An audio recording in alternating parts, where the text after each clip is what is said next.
What's up? What's up? It's your boy Té Speaks. Hey y'all, it's A from the A, Arkansas to be specific. Don't get it twisted. And we did, and we got a special guest today. I know you used to hear her on the Breakfast Club doing the front Yup. page news every morning, Monday through Friday, bright and early, give you all the exclusive content. But today you get to hear her on Juice 901, which is always a great thing. So Always. we definitely appreciate Miss Mimi Brown, who we have in the building, for doing this interview with us. How are you today, Miss I Mimi am Brown? so good. Thank y'all for having me. I appreciate it. Thank you for doing it. Thank you for Yeah, taking the thank you for time to being talk here. to us. We send it the thank yous. hmm Because I was like, I shot my shot with it, and I was like, hey, either she gonna. That's my mindset. I was like, either she's gonna say yes, or she's not gonna see it, or it's gonna be a no. hmm It was so You missed funny because I 100% of the. remember, Tay, you said something about you reached out to Mimi, and then whenever you responded, we both texted the group chat at the same time, like, she responded, check the DM, check the DM. So, Oh, I love that. No, I'm glad that y'all reached out. I love, love, love engaging. So thank you so much for like even like wanting to speak and hear what I gotta say. So it's awesome. I love Memphis. So this is gonna be fun. Oh, have you been here before? I have been there before. It's been a while, but I have been there before. So I was saying, like my family, we're from Arkansas, but by way of Oh, Memphis. So yeah. oh, let's go. Okay, this was nice. supposed to happen. Then. It This was was. supposed to Yeah. Then you happen. got somebody from Arkansas. You got somebody from Memphis. It worked out. Yes. Um, but Miss Mimi, we like to start this our episodes off with something called "How You Really Feeling," and I'm explaining for the people who never heard of Juice 901, never heard of this segment, and also Mimi Brown, who pretty sure you've never heard of this segment. It's called "How You Really Feeling." To describe it is, you know how you see somebody in the store and you say, "How you doing?" or "How are you?" or "What's up?" You're not really asking them what's up. You're not really asking them how they're doing. Because if they tell you, you might be like, I wasn't prepared for all that. Yeah. But Juice 901, we like to ask, how are you really feeling mentally, physically, and spiritually? So, Mimi Brown, how are you today in all categories? I am, you know what? It's funny because today is a good day. I'm always mentally exhausted, right? Because when you do the news and you deal with like constant headlines and, it just comes at you so fast, you gotta like really like put your mental in a space where you can just like be in it, but not be in it. So I'm doing good, but I'm just aware of like I think to be aware of everything that's going on, you just get in a mental space where you're just like, oh my gosh, is this real life? Are we really living in this time? Is this really happening? So for me, every day is like finding a space, a spot to be happy and focusing on that. And so overall, I'm doing good, but some days it's like, oh my gosh, here we go again, and you feel helpless, because you're like you want to do something and you're just, you know, you're just here And you don't trying have to the figure it luxury out. of avoiding it either. Like, you don't have the luxury of ignoring it and act like, I just go to work, come home. You have to Yeah, actually read it and pay attention to it because you got to make sure you report it accurately. So you got to make sure you exactly. understand it. You have to be tuned into everything. You have to know everything. You've got to know. I always say you have to know a little bit about everything, right? Like Yep. you have to read a little bit about everything. You have to know a little bit about everything. And so, yeah, I don't have that luxury. Like I know a lot of people are like, I don't really listen. I don't watch the news, or I have to turn it off, or I'm unplugging. I'm like, I'm so Mhm. happy for you. In the meantime, I will stay tuned so that I can plug you back in when you're ready to come back. You know what Yeah. I mean? So, I do have a question about 'Cause I'm- that. So I know you touched on how it can be hard to always be in tune with the yeah. state of the world that we're living in. I describe it as a twilight zone because sometimes it doesn't even feel real. Mhm, It's like, oh my gosh. mhm, So, what advice mhm. would you give someone as they're trying to stay in touch, stay in tune, stay informed on all these things going on, but also not overwhelm themselves to a point of like they don't even know what to do? That's a really good question because I struggle with that, right? Like, I really want people to take a break because with this administration, you need a break. But Mhm. also, if you miss a little, you miss a lot. And the way that this is affecting us nowadays, like it's almost like you can't afford to be tuned out because you're going to miss some sort of like pertinent information that is either going to affect you, your neighbor, your family, anybody. And Right. so I will say this though, take the time that you need, but when you come back, you really need to make sure that you are just catching up on everything, because you just never know, the way that the cycle changes each and every day, the way that, anything, when I say anything, I mean anything could happen that could literally affect you just walking outside your front door, from the Mhm. flooding our streets with, you know, uh, ICE or just patrol agents or whatever. You just really need to be in tune with what's going on now. It's very different where you could kind of unplug and not. But if you do unplug, just literally when you come back, you really need to kind of do a deep dive so you can be aware of your surroundings. And Yeah. that's crazy because you said flooding the streets to ice. We're actually in a time period where it could be ice on the road right now, and it could be ice on the road right now. So you don't really know Yeah. Right. which one Which you're talking about. ice, right, is coming for you, So you're absolutely right. It could be either, but I mean that's what I'm saying. Like the fact that that is literally true is also crazy, right? Mhm. You Being could never crazy, say anything like that last year, but here we are, in the like twilight we're zone, like you said, Right. And so let me ask you this. So I'm gonna ask you a pre-question before the real question. Okay. So you're from Alaska. Yes. What is the one question that you usually get every time you tell somebody you're from Alaska? I said Alaska. So Canada. yeah, if I say that I'm from Alaska, first, no, actually, it depends on who I'm talking to, right? So if I say I'm from Mhm. Alaska, Black people are gonna say, "Is there Black people in Alaska?" I was just That is about the to ask. first question. See, that's See, that is the number one question. If I am going to be Mhm. real, is if there's Black people in Alaska, and then, depending on who I'm talking to. So if it's someone else, they'll be like, "Did you grow up in an igloo? Is there igloos in Alaska?" Things like that. But if it's one of us, they're literally going to ask me about if there's other Black people, or do we know each other, or all the things. Mhm. Mhm. So I did my research on Alaska, and as in research, it's a mix between Google and TikTok. Okay, Um, that's fair. because I wanted to understand, just on TikTok you can type in Alaska Black people, how to make Mhm. cookies Black people. Like you can be real specific. Okay. And how was the coach? How was the because right now I saw in your story also that the sun is it's sunset for the next 63 days, I think, in Alaska. So, yeah, so that's like a rural part of Alaska, but it's still kind of accurate. So, in the wintertime, it's like dark almost Hmm. 24/7, but it gets dusk. In Anchorage, where I'm from, we do get sunlight, not a lot, but we do get a few hours of sunlight. And as it gets deeper and deeper into the winter, it will, lessen. But it is a thing. I mean, growing up in Alaska, I remember it would be like for like a good 9 months, it would be like dark outside. The street lights Oh, would like wow. guide the way. And that would be about it. But in the summertime, it's opposite. You have sunlight 24/7. And so that was the fun part. But, growing up in like 9 months of darkness, it is not for the weak, right? Like it is, Alaska has one of the highest teen pregnancy rates, depression rates, Yeah. suicidal rates, you name it, just because that darkness is just hard to deal with. So yeah, it was. I remember as soon as I graduated high school, I was out literally the next day. I had to like get out. And that's probably why I live in LA, because it's the opposite, right? We have sun Mhm. every single day. A lot of sun. And Yeah. I need that in my life after growing up in Alaska. I was gonna ask how was the culture? What was the culture?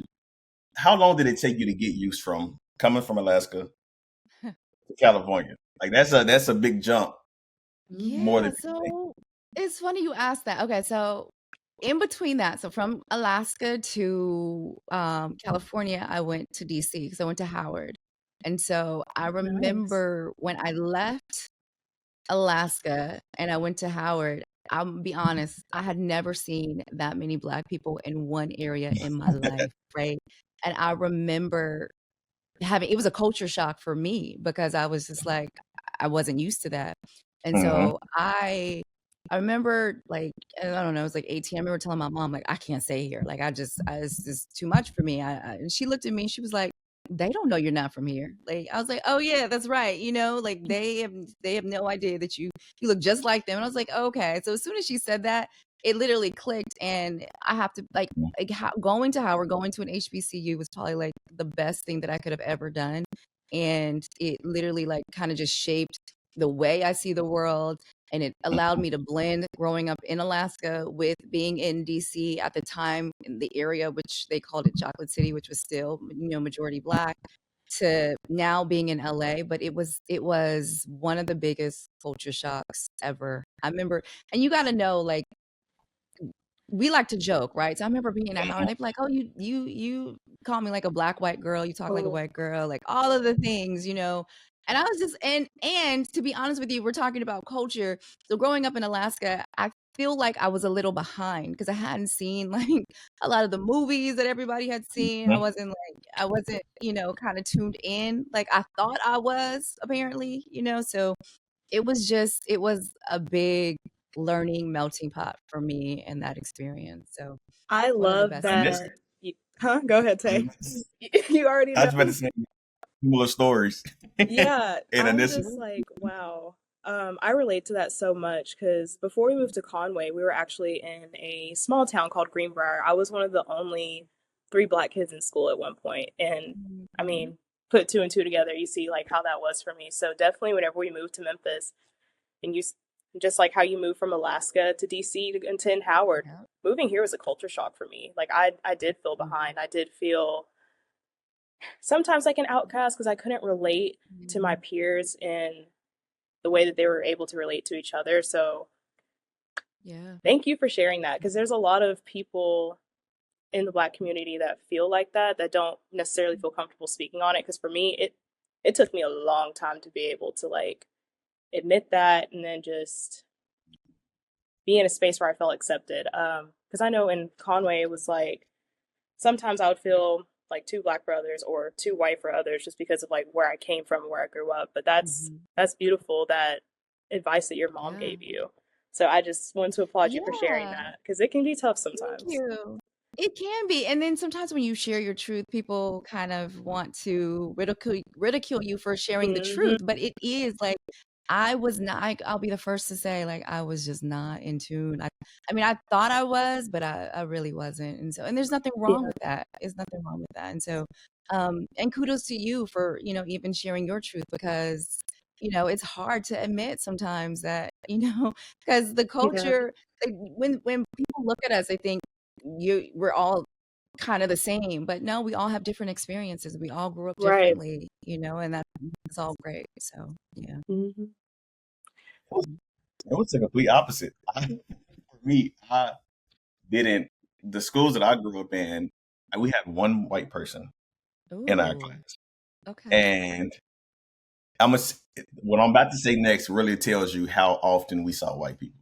He was a Okay. white guy with glasses and really long hair, and they called him Jesus. that's that's how one white guy. And so and we'll move from Asia, where I'm from, same part Glorilla them from, Fraser, where I'm from, and we went to Germantown, which is like it was a way different culture shock. That was my first time being in school with Mexican people, white people, Asian people, and I remember getting there and I was like, "What's going on?" And Mexican, y'all let him say the N word? It's like it's a lot of stuff that Ooh. Oh was going no. on, and I had to get used to it because a lot of the space where I was from was completely different, and we didn't see Yeah. that kind of stuff. We saw it on TV. Like I remember watching Disney Channel, and I was like, I want to. That's the reason I didn't want to go back to University of Memphis. I was like, I want to experience like different cultures because I got introduced to that, and I always grew up in nothing but Black people, which is nothing. Of Hmm. course, nothing wrong with that. I want to see what else is out there. See, and that's interesting, right? Because I wanted to see the other side of it, and then you wanted to see what else Mhm. was out there. But you said something really interesting. So they were saying the N word at that school, That's like Oh, other races. because it was ugh. one thing that I realized is when certain cultures get around certain people, depending on how the Black people around them grew up, Hmm. you get certain passes. Hmm. Yeah. And Mhm. like if I'm Black and I grew up in a predominantly white neighborhood, I might not let the white people say it, but I might let the Mexican person say it Mm. because we're cousins or we're this or Mm. something like that. But if you grow up around 99.9999% black people, certain things are not, you're not really cool with certain things Yeah. being said. And it was absolutely a culture shock. And like I said, but they had things that I always wanted to do. Like they had the different clubs that I wanted to be a part of. They had the Mhm. different sports that I wanted to play, and it was more opportunity to do so. So I will say that it's crazy how we can grow up on two different parts of town, but Yeah. want the opposite. Yeah, it Yeah. is. It is. But that's what makes us all great. I really feel like that, right? That's Mhm. why like stories touch us all in different ways, and you can find your little piece that talks to you, because we're all right here right now, but we all have different backgrounds, but we're still the same and Mhm. similar in different ways, Right. Similar backgrounds, Arkansas, Mhm. Memphis. It's crazy. Mhm. Mhm. Right. I Yeah. love Uh, that. I did want to ask you this one last, well, not one last. Mhm. If you can give, trying to frame it right, if you can give your 15-year-old self Mhm. um, a hard truth about the industry that you're in, Ooh. and also something to inspire them. So, what would be the motivation you give them? What would be the true con that you tell them about, that you tell yourself about the industry at 15 years old to prepare Ooh, at yourself? 15. Trying to think at 15. So I would probably tell myself at that age that you are enough and that your future is bright and the world is so much bigger than you think it is, and to believe in yourself and your own ability, right? I think Mhm. for me, growing up at 15, my worldview was so small because the town, it's not a town, but I guess the city that I grew up in, we had one major highway, and it was Mhm. one major mall, one major everything, right? And that was it. And so sometimes I felt trapped, right? Like I felt like I knew that whatever I was going to do in life was always bigger than where I was. But sometimes when you're that age, all you see is your surroundings. And so you're just like, oh my goodness, is this life? And so I would literally just tell my 15-year-old self that it gets so much better and that you can achieve everything by just being consistent and continuing to kind of let your curiosity lead you to the next thing. I, my bad. I think I muted Anissa by mistake. Oh, you did? Dang it. Oh, We you talked good. about this, Tay. I'm just messing with you.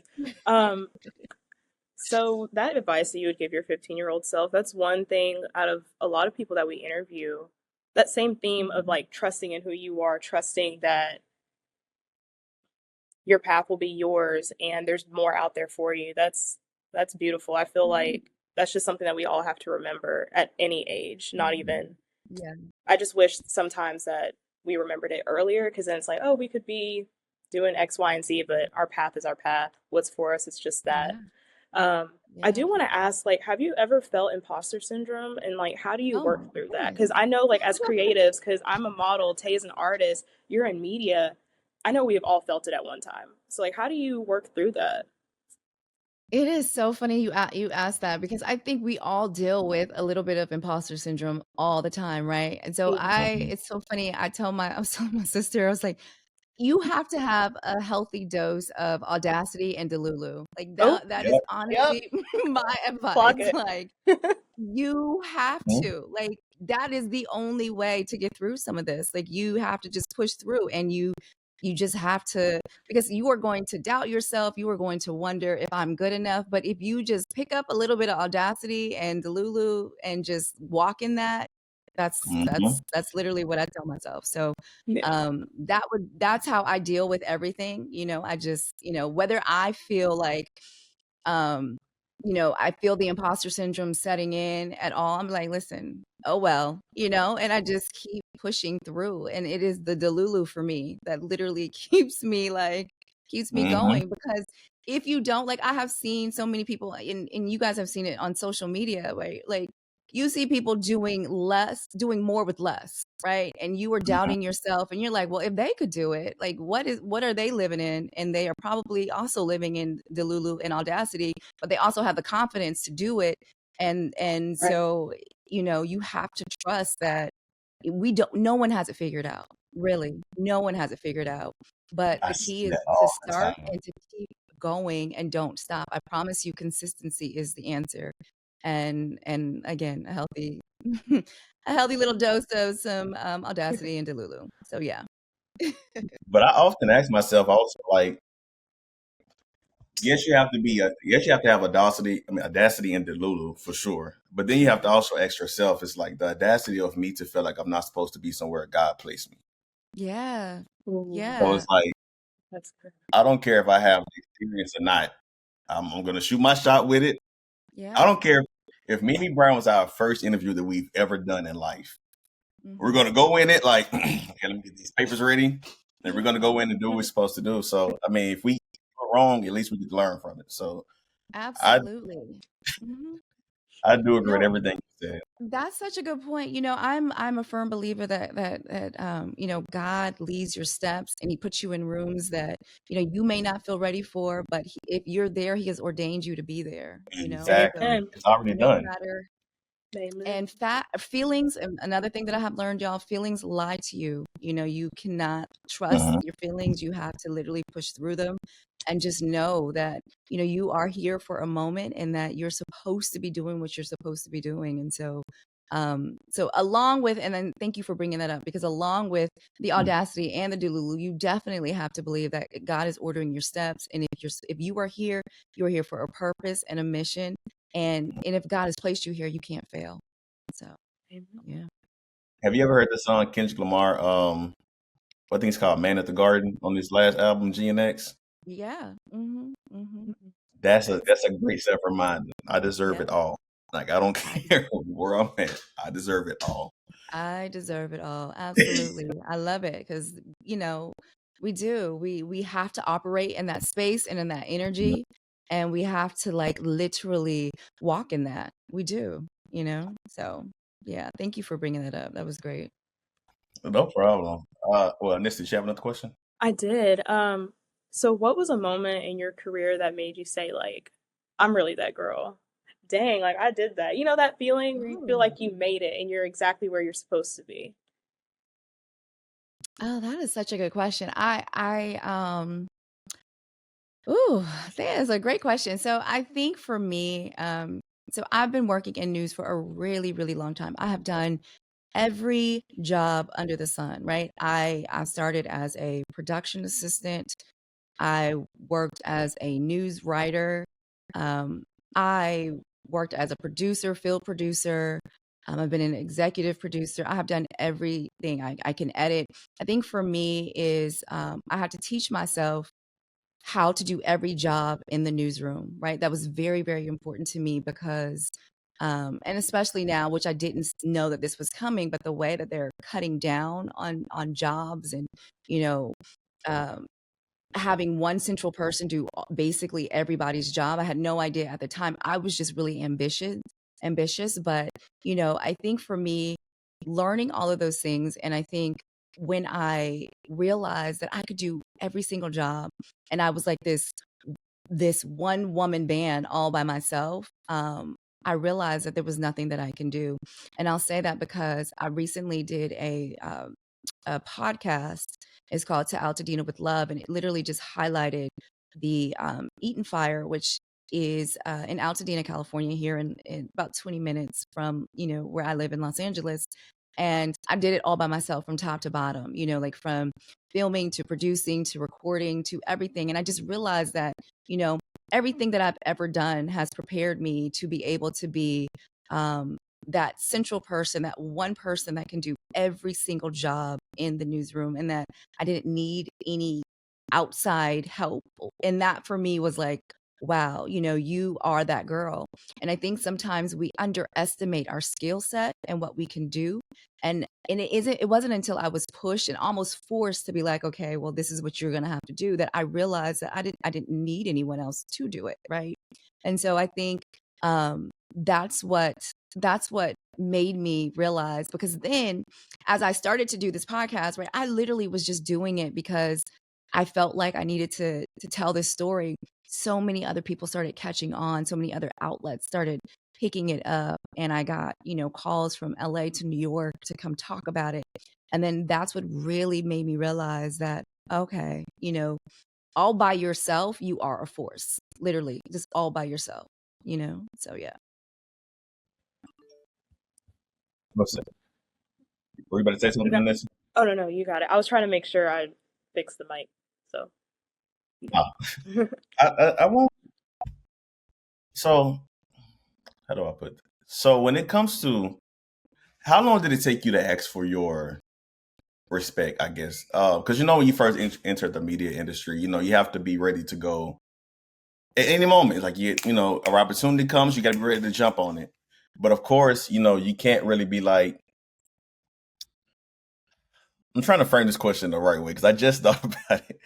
How long did it take you to, or did you start in the beginning asking or laying the foundation of your respect when it comes to setting certain time frames for people, whether it's getting your videos back, getting your podcast episodes back, people showing up for you, setting the timeline, setting the schedule, people showing up, investing time into you and money. Like, how long did it take you to ask for that, or were you asking for that since the beginning?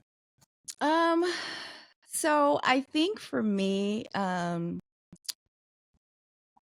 it wasn't more of asking for. So here's how I'll answer that. I think if you walk into a space like you belong in this space, people will treat you accordingly. So if you walk in timid and afraid and like you're scared and you are asking for, their permission, then people are going to treat you like you're on their time. But if you walk into a space where you're owning it and you're like, "Look, this is what I do, and your confidence shine through, then people will meet you at your level of expectation. And that's how I feel. So I've always tried to come where, I feel like, I belong. And so, the level in which I'm speaking to you is so that you know that I belong. And so, this is a mutual thing. This is a mutual respect thing. And so either you're going to meet me at the level that I'm bringing to you, or then, then we don't have anything else to talk about, because I think that, we have to make sure that we are walking into rooms like we belong there, and we're not going, timid or scared. And people, I promise you guys, is how you said you reached out to me. The way that you reached out to me, you came like, okay, this is what we're doing. This is our podcast. This is what, can you do it? That is how you have to approach situations. You approach it like this is a space that you are in, and this is what you're doing. And people will meet you at that level. I 100% agree. Mm-hmm. So on the opposite end of that, oh, go ahead, Tay. Oh, you good? You fine. So on the opposite end of that, let's say you walk into a room, you're owning it, you have the confidence and know your purpose and the value that you bring. How do you navigate, or what advice would you give somebody that, let's say they're doing all of those things, but it's not being reciprocated how they want it to? It's not being received in the right way. So how would you navigate a situation like that? That's where I say consistency comes in, right? Because that is enough sometimes to make people quit. And if that is enough to make you quit, then you have to ask, is this really the dream that you have in your heart? Because I'm going to tell you, this business is hard. Okay. Right. You will receive so many more no's than you will yeses. And it is up to you with what you do with that, and how you frame that, and how you let that shape you. If you stop, and if you take that energy in, and you say, okay, well, I'm getting so many no's, this must not be what's for me, and you stop, then, there goes, your dream or what you thought you wanted. You cannot allow that feeling, because again, going back to feelings, I feel like I know that they lie to you. And so you've got to really be steadfast in your ability and know what it is that you want out of life. And I think timing is also everything. It might not yet be your time, right? Like, there's so many things that I wanted to do that I didn't get, but only for it just not to be my time, and for it to come back bigger and better, right? And so I think that you have to really, really just understand the timing of everything. You've got to really just, not internalize a no, even a yes. You don't even buy into your own hype, really. You know what I mean? You have really got to just stay on an even playing field and just keep running your own race. No matter what that looks like, good or bad, up or down, you have to run your own race. I think people just have to realize that perfection has its problems also. So even if you have the perfect situation, the perfect opportunity, it's still going to come with a set of problems that you have to decide, am I willing to deal with this? Am I willing to accept this while I'm chasing my dream, while I'm chasing this person, while I got this new dog? It comes with this set of problems. So it may be a cute dog, but he's still going to have to be trained, and it's going to be expensive because dogs are expensive. I got 3 of them, Lord. But I do want to ask you, so you went to Howard University. I'm just kind of jealous. I'm jealous because I never got the opportunity to even visit the campus, and that's where my fraternity was founded at, Phi Beta Sigma. And so, how was Greek life up there? How was that whole experience? Or did you participate? Well, Howard is the Mecca, right? So I believe is it Alpha is the only one that wasn't founded at Howard? Alpha's founded at Cornell University. Yeah. Something like that. So, Greek life at Howard is very, very, very, very serious. I think that, Alpha chapter is like the upper echelon of all chapters because it was literally where, sororities and fraternities were founded. And so for me, again, going to Howard and I wanted to pledge at Howard, but believe it or not, there were no lines when I was at Howard for all 4 years. And to the fact where like I literally wanted to stay an extra year. I almost stayed an extra year to pledge because it was just such a big deal. But I ended up pledging a grad chapter because, it was just something that was deep in my heart. But that love came from Howard, right? Because again, coming from Alaska and just seeing how big Greek life was and not really having that influence. I will say this. So I had a best friend in Alaska, and her mother was an AKA, and I know that influenced, my decision.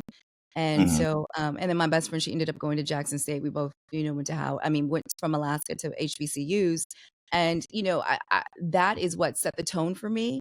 Just watching her mom. And then when I got to Howard, it was just like, wow, it was everything from homecomings. You cannot beat a Howard homecoming. I don't care where you go, what you say. There is no beating a Howard homecoming. It is the best Howard homecoming experience. I mean, just homecoming experience, period. We always say like we may not win the game, but we never lost a party, right? Because we know how to bring it during homecoming. Like that is what we do. Like y'all can have the game. We gonna have a party, And so it is just literally the best experience from, step shows, fashion shows to every single thing. And so it was, Greek life was to answer your question, Greek life was the thing to do at Howard. And I want to experience it. When is your homecoming typically? Is it like September? October. It's usually like the third week in October, third or fourth weekend in October. I believe this year, it was like around the fourth weekend in October, I want to say.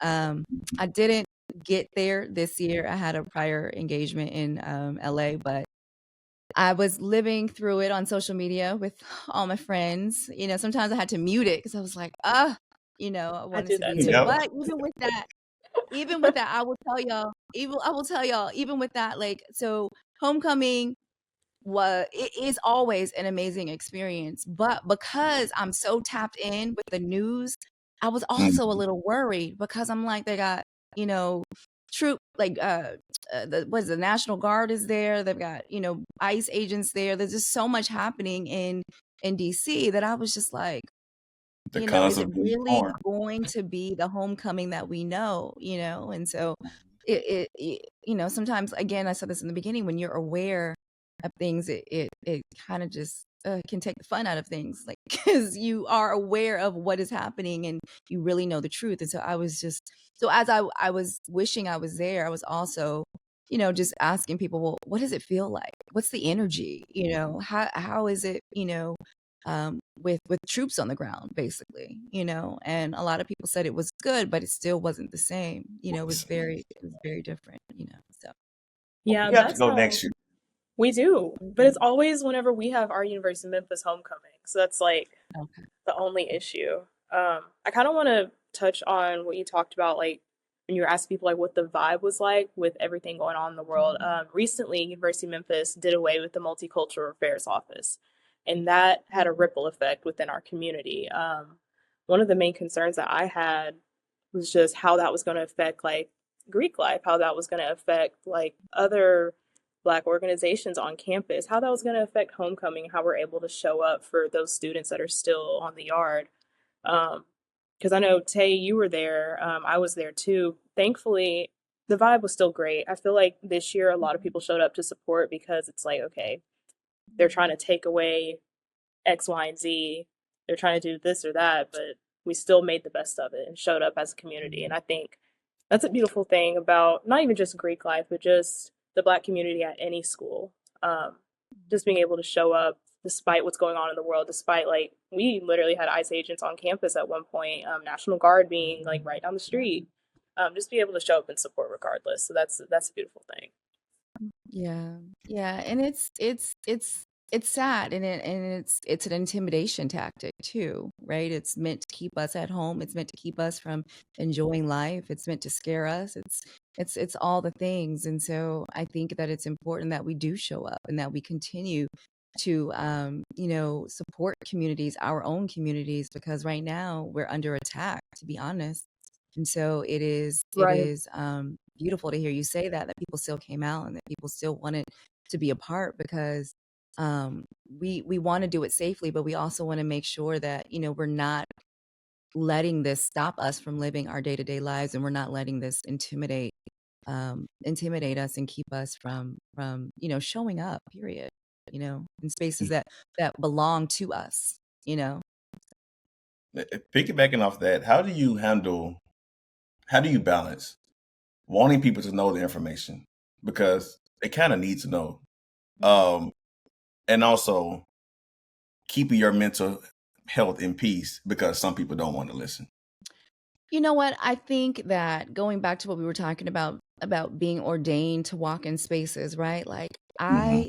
this is what I do. I know that this is what God placed me on this earth to do. Mhm. Every day before I deliver the news on the Breakfast Club, I ask that God will allow my voice to reach someone who needs to know something and needs to know the information, and that it will, help and travel to the spaces and places that it's supposed to be. And so I Mhm. really believe that He protects my mental health because I have a mission to get the stories out and to tell the masses about what's happening. And so, while, again, some things can be taxing, they can be overwhelming. I believe that God has given me such a layer of grace when it comes to being able to do this, being able to, Mhm. report some of these stories, because, you know, if I sit back and think about it, like I should be in shambles like every other day, you know what I mean? Because there's just no good news, no matter how much I look for a good story. Sometimes it's just almost impossible to find something, or there's so much going on that I feel like, okay, well, this good news story has to wait because I need to let people know, like, this is what's happening in their area. This is what's going to affect them. And so I may put off the good news story until, it's a lighter news day. But I really honestly believe that God has given me a layer of grace that allows me to be able to, just connect with people and tell these stories, and also deliver them in a way in which they're palatable for people. Because I think sometimes we or news anchors tend to talk at people instead of talking to them. And I really, really try to talk to people and not at them, because I think that you miss so many people when you are talking, down to them, or you're not, coming at a level in which they can take in the information. I agree. I definitely agree. I got my little taste of that because I used to do this segment on my story called Real Speaks, and it was just a collage of stories of keeping everybody up to date about what's going on. So I would go visit the Shade Room, Hollywood Unlocked, Google, every source you can make, and it'll be this. I had an intro and everything. And although the engagement was really great, that stuff is really tiring. I used to get up at 6:00. I used to have to be at work at 6, so I had to get up around 4:00 to post everything on my story because my mission was to have it up before everybody else got up, and then go to work tired. But it's not even just a physical tired thing; it's a mental tired. So I used to try to end on a good note with somebody dancing, like to lift up the moves at the end of the story. But I did it for about 4 months. Engagement was great, but I was like, you know what? This is a lot, and I don't think I want to do this. It's a lot. So I do want you to talk about the process, like describe the process of, because you were in Los Angeles, and Breakfast Club is in New York. Oh yeah. I think their show starts at 6 a.m. New York time. So that means it starts like 2 hours before. You have to be up like 3 o'clock in the morning. 3 hours before. So it is 3 a.m. here. Yeah, I am bringing y'all the news bright and early, middle of the night, hot off the presses at 3 a.m. in Los Angeles. My process, it varies, right? I'm always in tune with what's happening throughout the day, so I kind of I'm checking social media. I am maybe I'm watching what's happening on cable news. I'm just following trending stories. I'm on social media. Like each and every day, like I'm finding out what people are talking about, and I'm like saving the story, and then I'll sit down later, and then I'll just go through it, and I'll literally figure out, okay, well, this is going to be the top story because this is what everyone is talking about. This is what's making headlines, everywhere. But also, I try and cater it for the audience, right? So I try and figure out what this specific audience needs to hear, what is going to affect them, because the audience that may be on CNN is very different from the audience that may be listening to the Breakfast Club. And so I try and tailor it for what's going to affect you, so that you have an idea of what you need to be looking out for, what you need to know. And so my process, literally, it changes every single day, but it changes, but yet it stays the same, right? Because I'm literally tuned in all day long. And it just depends on, what's happening throughout the day. I'll tell you, during the government shutdown, that was probably one of the longest 43 days of my life, just because I needed to be in tune with how things were changing and how they were affecting people, and every single second, whether it was, affecting people and their benefits, federal workers, air traffic controllers, just everyday people. It literally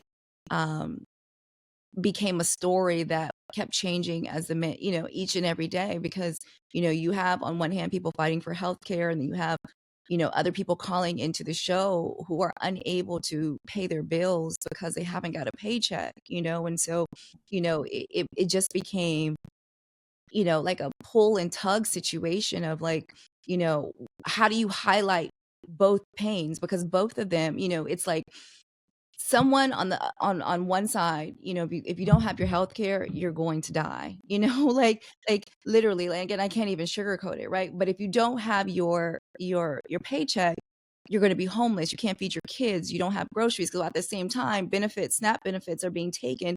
You don't have a paycheck, but at the same time, someone is, literally fighting cancer, and you're telling them that they're not going to get the health care that they need to finish their treatment. And so it was really a push and pull, and it you those were the times where I think that you internalize, and that you literally just want to make sure that you are doing service to the listeners and to the people that this affects, because a lot of people called in, or a lot of people say, like, this is where they get their information from. And so it's such a heavy lift. You have to make sure that you are covering every base. And so I will say that was probably the longest time for me, was just making sure that everybody, that I was covering every base, depending on whatever you did, however it was affecting you. So whether you were in the military, you were a federal worker,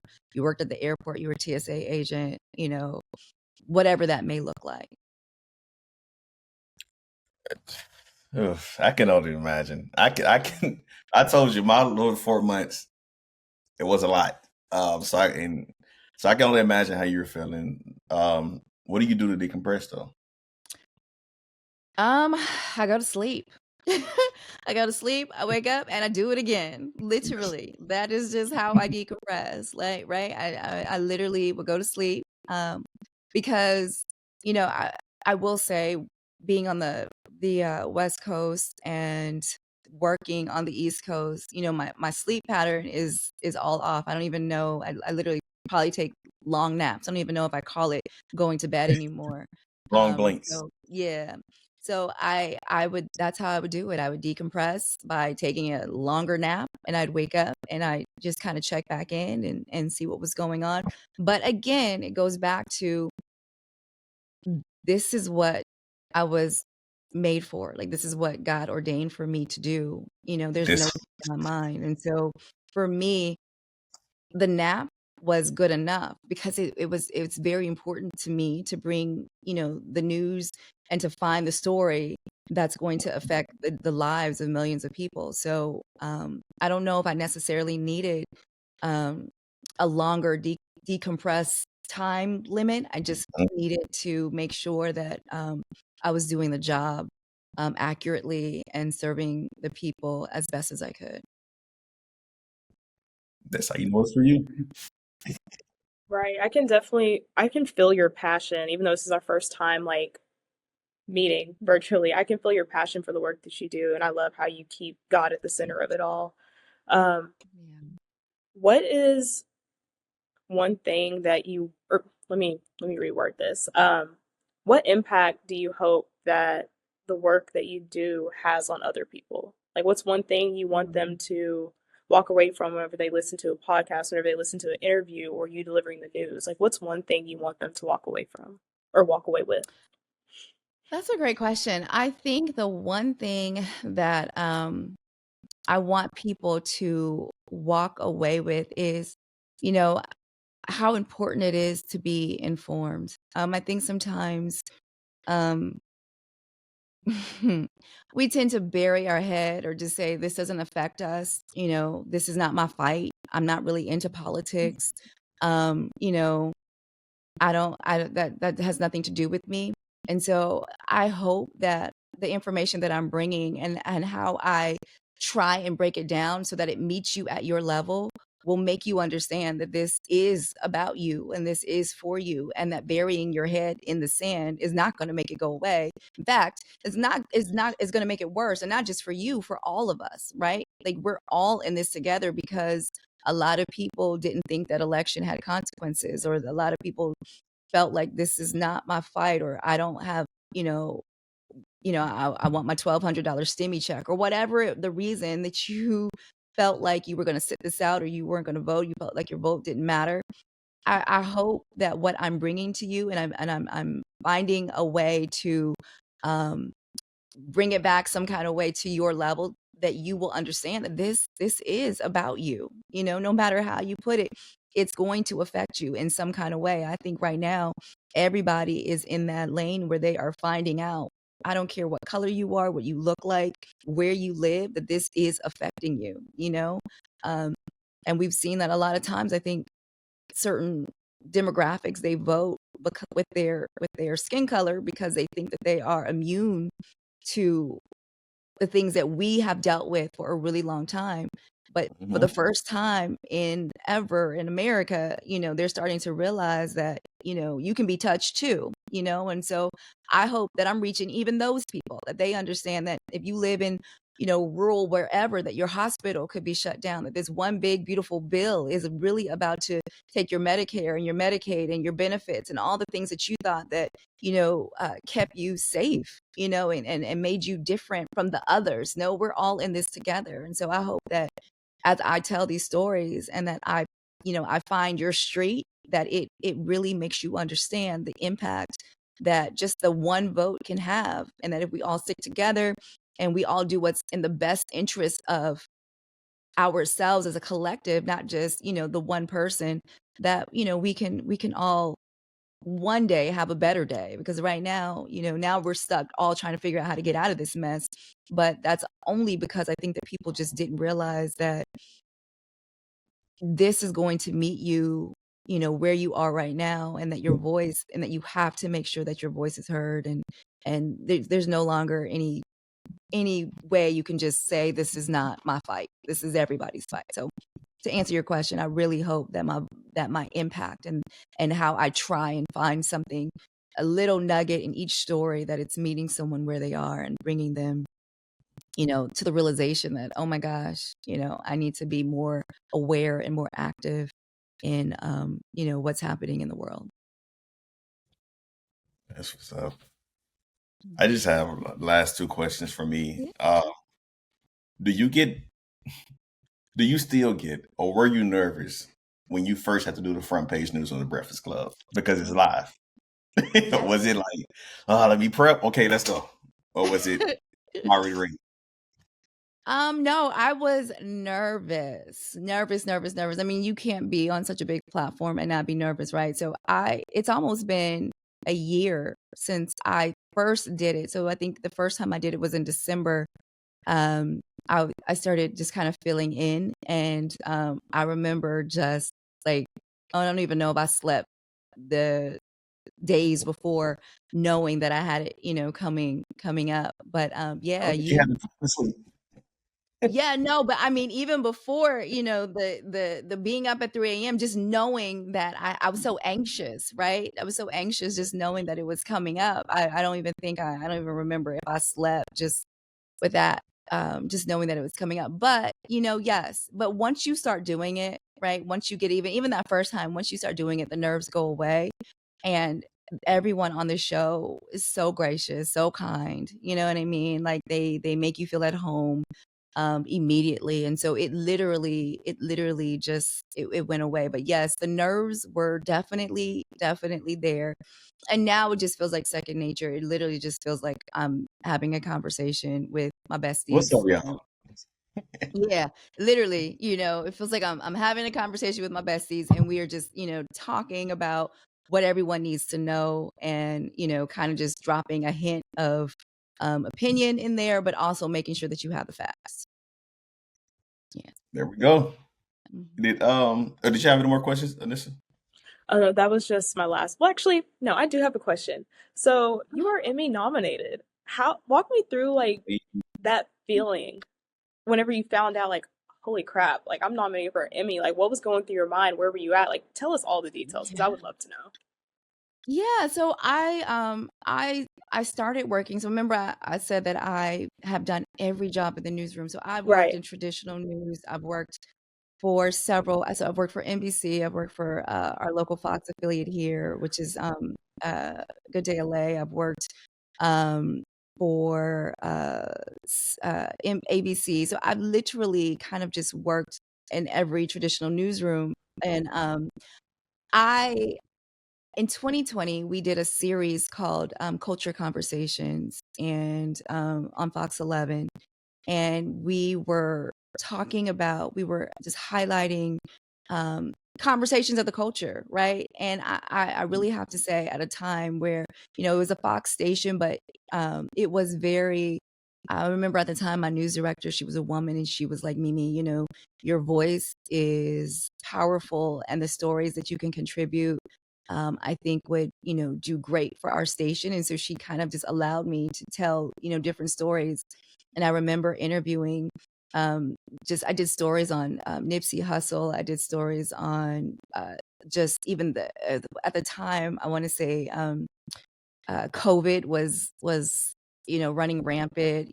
So it was just a mixture of different things. And so at the end of it, once it was all done, the station came back and told me, I think we had about maybe like 7 to 10 episodes. The station came back and told me that it was nominated for an Emmy. And so it was a really, really, really great feeling, because I was literally just tapping into my community, right? From Crenshaw to Washington, D.C. And so to know that those stories, caught the attention of people who are on that level was such a great feeling. And it just, again, just goes to show that when you are ordained to do this work, there's just no limits to where you can go, That's beautiful. That reminds me of something Tay always says, like just post the content because you never know who's watching.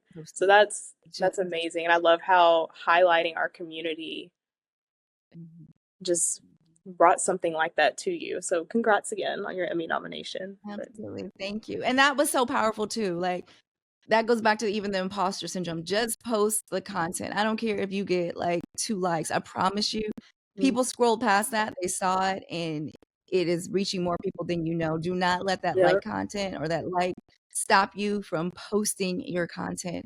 Do it. I think it was Tyler, the creator, who said he saw someone who had 2 likes on some, I think either Instagram or TikTok or something, and he loved it, ended up hiring that person. They've been with him ever since. You know what I'm saying? Yeah. So, and imagine if they deleted it because they didn't get enough likes. They would have never been in the position to do it. True. And you miss opportunity, and I 100% agree. And it goes back to what you said earlier. If you're supposed to be doing it, you can't really focus on if people like you doing it or have an opinion about you doing it or don't double tap, because even if they don't double tap your video, all they're going to do is see you in Kroger or Fresh Market or something like that. But like, oh, I saw your podcast. Oh, I saw this. So it's like they saw it. They just don't interact with it. Right. Yep, they saw it. They saw it. They may not have said anything, but they saw it. And that's fine. That's fine. You don't need the validation of the likes. And I think that is the culture that we live in, is that people will literally not post something and then they will get down on themselves because they don't feel like enough people liked it. That's what I say. That brings back that audacity and that delulu. Just if you like it, you post it, and you have to be okay with that. And don't worry about what anybody else says or thinks. So, yeah. And realize you're going to be your hardest critic anyway. Like our first podcast we did, a lot of us, you don't like your voice when you first hear it. And then you tweak it a little bit. You tweak it until you like it, or the video quality, or like, this is our first time using this Riverside app. We usually in person, but one of our other co-hosts lives in Florida now. He's a lawyer. So we had to get Riverside so he can be virtual. But I tell everybody, just start, post the content, just start, and you will tweak it over time. Because no matter how good you start, if you have Tyler Perry cameras, Mimi Brown's microphone, the Breakfast Club platform, you're still going to look back on it and judge something. You are every single day. I don't care, and you've got to be okay with it. And it's funny because you said, I used to not like my voice, right? It's too relaxed. But also, I feel like that is the one thing that people continue to say to me, is that, like, I can listen to you read a book, I can listen to you tell me the news, because it's not alarming. But I struggled with that. In fact, I was teased in school about my voice, and so me too. That to be the very instrument that God uses. I have a lot of similarities. We really do. I'm like, shoot, we might even be related, because I feel like everybody in Arkansas is related one way or another. So you never know. You never know. Okay, because the Arkansas connection is. I'm sorry. No, go ahead. I was just saying, because one thing I started doing with Anissa is, I know when she first got on the podcast, it was, what's up, it's A from the A, Arkansas to be specific. It'll go from that to, like, what's up, it's your boy Té Speaks, what's up, it's D Norvell, how you doing, it's A from the A, Arkansas to be specific. So it's like, okay, I'll find the balance without telling her you got to be energetic, but not too relaxed. So I think it's just in DNA, man. But as long as you're doing a great job, as long as you're doing it and showing up, and like I told her, you learn over time. You get more comfortable over time. That's it. And time heals all wounds. Time fixes things. It really, really does. Amen. And don't be too hard on yourself. Don't ever, you know what I mean? It is all a learning experience, and you will get better with time, like literally in everything that you do. So I am so happy that y'all are doing this. Keep it up. You know what I mean? This is amazing. Keep it up. Y'all are doing a really, really good job. So congratulations on just starting and continuing to do it. You have a platform and a message and a voice that needs to be heard. And you guys are taking it by the reins, and you're doing it, and thank you. Like, we need it, so thank you. And we definitely Wow. appreciate. Yeah, we definitely appreciate you for taking the time to even talk to us. And treating us with respect as well as we treat you with respect or whatnot. And because some people may be in certain positions and look down, but I think Charlamagne says it all the time, where it's like you want to see the true character of somebody, see how they treat people who can't do anything for them. So I definitely appreciate you for taking the time to talk to us, and hopefully one day, we all get to go to Howard University. Yes. Real HU, Yes. because this is a Zeta too, so we're all good on the call. I'll agree. Okay. Right. So hopefully we get to experience that. And we might miss one University of Memphis homecoming, just one, because I want to That's experience. my pro fights You about will that not. one.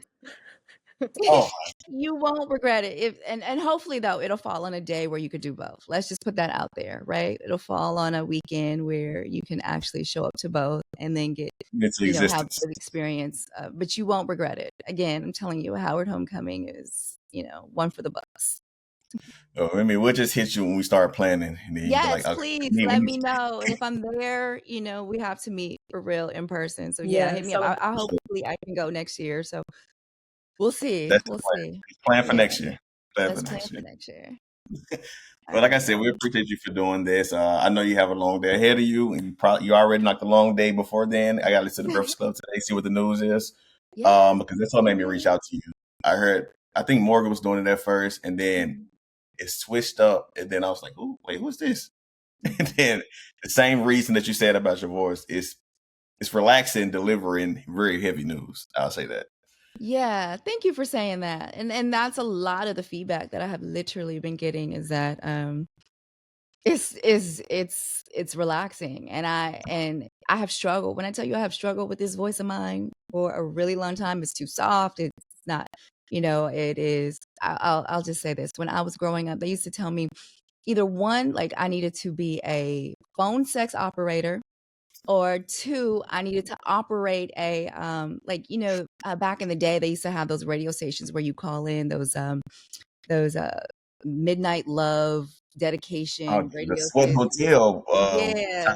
Yes, like that was what I needed to do, and I was like, wait, what? No, and so it was and then they used to call me Girl 6. It was just a bunch of different things that I had to overcome. And so that's what I'm saying. Like, so for this to be the very instrument, it's just like, never listen to people because they will take you down, random roads and you end up somewhere you ain't supposed to be. So, but this ain't you got a good voice though. Those are all good voice. They're all good voices, but very different purposes, right? Like, I'm like, like, what do you mean? So, you have a talent, you got to use it for good. Yeah, exactly. So it's a blessing to know that my voice that I doubted for so long is reaching people in places and spaces that I never imagined. That's how it typically goes, though.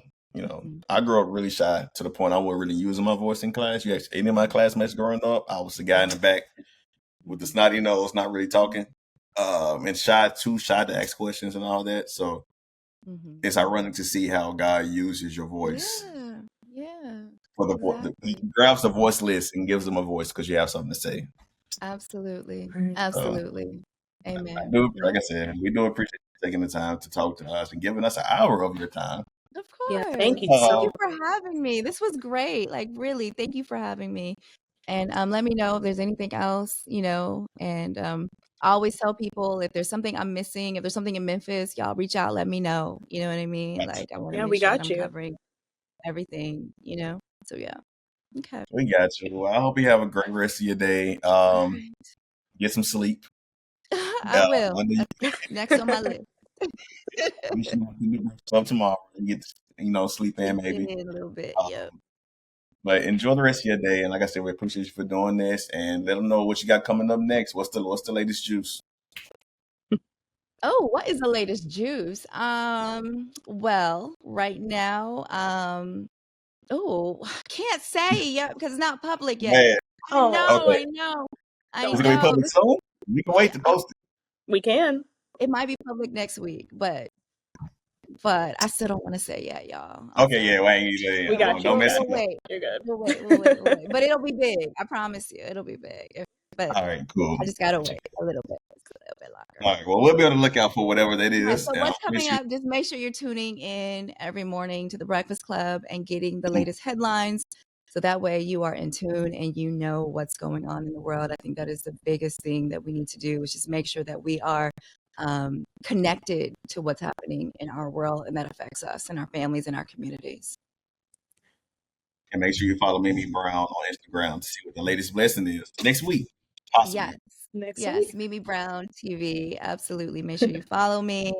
I've been tired, but I'm going to do better about posting, different stories and things like that. So you guys can just make sure that you're also, in tune with, if you miss something, you can always go to the YouTube recap, but I'm also going to make sure that I'm really good about posting in my stories. So if you know anything, I will keep you up to date. Just go through my stories. If you miss something, I usually post it in there too. So, yeah. Well, you heard it here first. Who got the juice? We got the juice. Juice not one.